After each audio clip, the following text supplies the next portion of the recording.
Hello everyone, Clifford Bennett, Chief Economist, ACY Securities.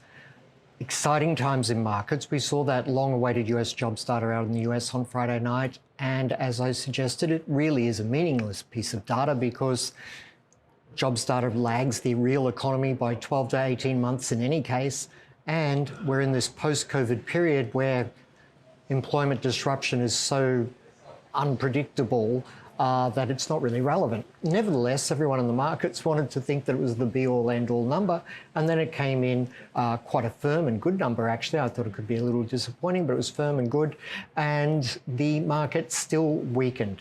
Now, there was a late US session attempt to rally again, and again, that seems to be fading. I think traders and investors on the day and going forward over the next several weeks, several months, should be aware that equity markets remain extremely vulnerable. Basically, the world continues to face this. I mean, the economic data is up and down, but the reality, nothing really changes. Inflation in the US is 9.1%. Their target is 2%. They're going to keep hiking interest rates until they get inflation down. Therefore, think 5.5% for the Fed funds rate, maybe even higher, before they are effective in that. That's a bigger call than most in the market, but maybe it's right. The other thing, of course, about the world is high inflation, high interest rates, manufacturing slowing. It's just not pretty. It's the worst outlook I've ever seen for the global economy, particularly the Western economies. And also with China. China will continue to grow firmly despite its likelihood of experiencing its own form of the United States property GFC-style crash, although it wasn't global. It was mostly the United States, and then it infected Europe. But for stocks, you have to remember their earnings come from strong economies with people having money to spend and choosing to spend that money.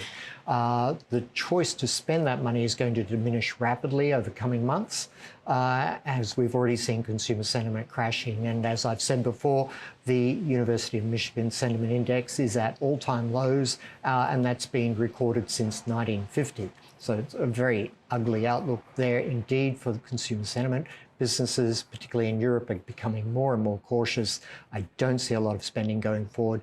You have to take advantage of the recent stock market rally because it won't be sustainable. The reality on the ground is just too powerful and will overcome that sort of wanting to be positive and think everything will be okay anyway approach. I'm a positive person, and the positive opportunity here is to hedge your portfolio and go short equities. Australian dollar in the US started to crash. I think they're going to continue to fall sharply. There's a good trade for you.